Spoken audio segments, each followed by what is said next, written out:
So, it's being marketed as Aladdin for grown-ups. Yeah, that adds up. Hi, everyone. It's me, Grant, the movie and TV guy. New movie review. New shave. What do you think? What do you think of the new look? We're beginning the last weekend of what is called the summer movie season, with two movie reviews back-to-back tonight, and some more this weekend. So, hi, everyone. Welcome to Raising Popcorn with Grant.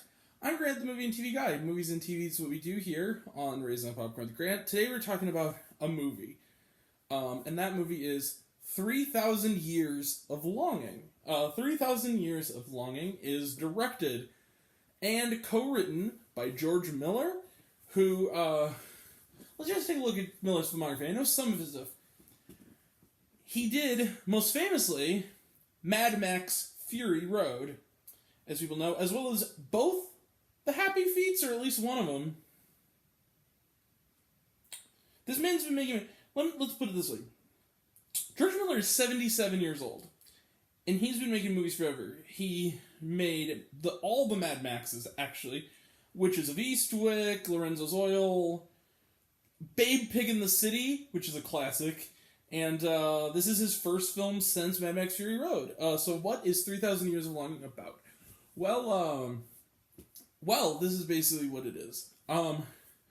Althea is played by Tilda Swinton, is a, what did they call it? Narrativologist, I believe is called. Basically, she is a speaker and an expert in the science of storytelling. She is in Istanbul, doing basically a seminar. While going around the Istanbulese shops, she finds a mysterious glass object, looks a bit like a lamp. She cleans it off. Out pops a djinn named Jinn. He is played by Idris Elba, with elf ears and a large stature, who seems to be a little bit controlled by electromagnetic waves. And he does the whole spiel, 3 wishes, to release me to my freedom. But the thing about Althea is that she has no one. She was married, she's not anymore. Otherwise, she has no parents, no children, no siblings. She's basically all on her own. And but she has taken solace in stories that has been getting her through. And she soon tells him, look, you don't need to grant my wishes. I am content.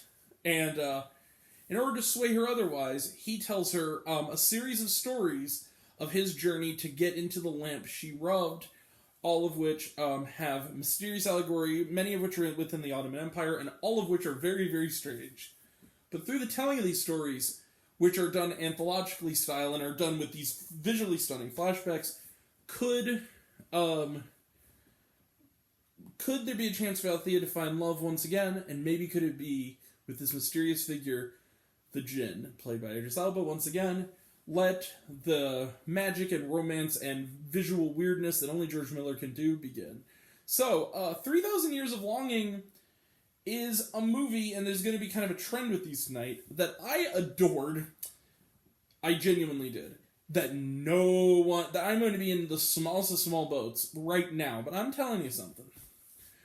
I have a feeling in about a handful of years, this movie's going to become a cult classic. There's something about this movie. Movies like this, it's like Speed Racer or Scott Pilgrim. Movies like this that are relatively big budget. This movie cost $60 million.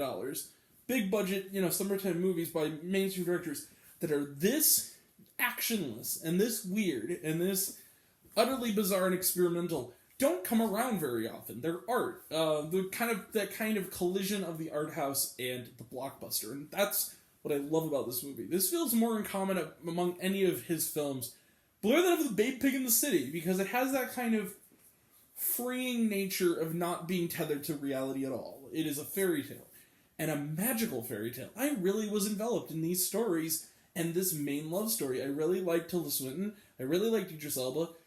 And even for the people who inevitably hate this, and this is going to be a polarizing movie, you have to give it to this movie that it is at least visually stunning and ambitious, because it is.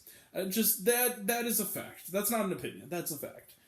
You can hate this movie, you can think that it's irredeemable, but you have to at least give that it is ambitious and visually imaginative. And I fucking love this movie. I want more movies like this with these kinds of budgets and big, wide releases. This movie's playing in 3,000 theaters. I love this kind of movie that's weird and offbeat and never explains itself. Never once says, why is that person turning into a spider? We have no idea. I love weird, whacked out movies like this, and I loved 3,000 Years of Longing. I thought it was imaginative. I thought it was a hard R fairy tale for adults. And that's the best way of putting it. And, I'm gonna cut it there because we have other reviews to do. One more anyway. I'm gonna give 3,000 Years of Longing. Now, okay, before I give you the score, one flaw, minor flaw.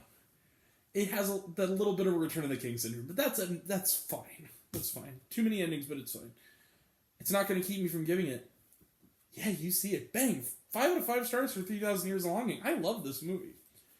I know you guys are going to comment, and you're going to say how much you hate it, but you got to give me that it looks great, and that it's ambitious, and that you've never quite seen a film like this told this way.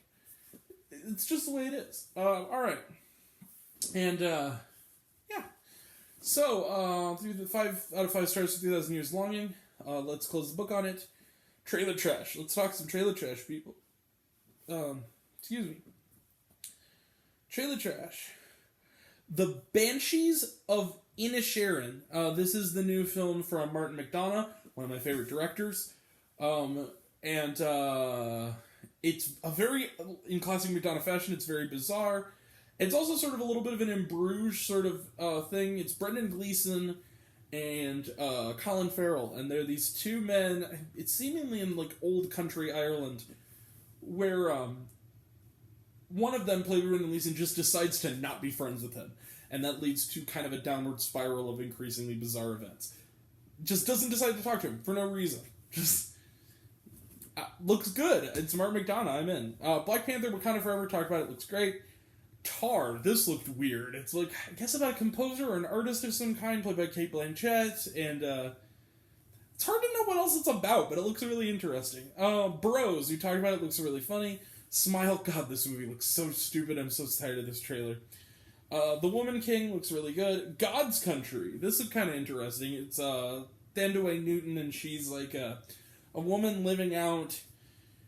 And seems to be, she's from New Orleans, and she moves out into, I don't know, I guess, kind of look like the Colorado Rockies, and she's dealing with, it seems to be white supremacists, or just really, yeah, like, just general racists, violent racists. Looks kind of interesting. And then the last one is, this one, the trailer almost made me cry for this one. Till, this is the film about Emmett Till. Now, looks great, fantastic. Also this year, if you have not watched it, there's a terrific miniseries about the tragic death of Emmett Till, also that is on Hulu. It's called Women of the Movement. That's a great show. I'm excited for this. This film is an important story to tell. For those who don't know, Emmett Till, well, everybody, you'll see it in the movie, but it's horrible what they did to that child. It is just evil. It is one of the most evil things I've ever heard happening in this history. And what his mother did is one of the bravest things I've ever heard. So that's great. And was there shawarma? No, there was not. All right, we will be back right after this with a review of a little movie that is worth checking out, that I got to see a somewhat early screening for, thanks to the A24 Screening Room. Funny Pages. We'll have a review of that next. Coming up this weekend, we will also have reviews of The Invitation, Samaritan, and Me Time. That'll all be next time. And until next time, I'm Grant, the movie and TV guy. I see it all, and I'm happy to share it with you. I love you all. I appreciate you all. I love all classes missed. I love you 3000. Be kind to one another. If you like this video, give it a like if you want to. Give it a subscribe if you want to. Give it the bell. I don't know what it does. That's what you're supposed to do. So I've been told. Leave a comment, even if it's just, hey, Grant, I like waffles. Really helps out. A lot of you have. It's great. Thank you all. And then also, if you want to find me elsewhere, reviews, lists, and other fun stuff, you can check me out on letterboxd.com at Raised on Popcorn with Grant, Facebook, Raised on Popcorn with Grant, as well as my podcast, Raised on Popcorn with Grant, the podcast on Spotify and Anchor. Some of you already have, but even if you haven't, take care of yourself, take care of your mental health. It's incredibly important, and I want to know down below, what did you think of 3,000 Years of Longing? Did you like the movie? Did you hate the movie? Do you think many of you will? Think my painting's good? Think I'm full of shit? Comment below, let me know. And until we meet again, we're all raised on popcorn. Make mine with extra butter. I'll catch you guys next time, like right after this. Take care.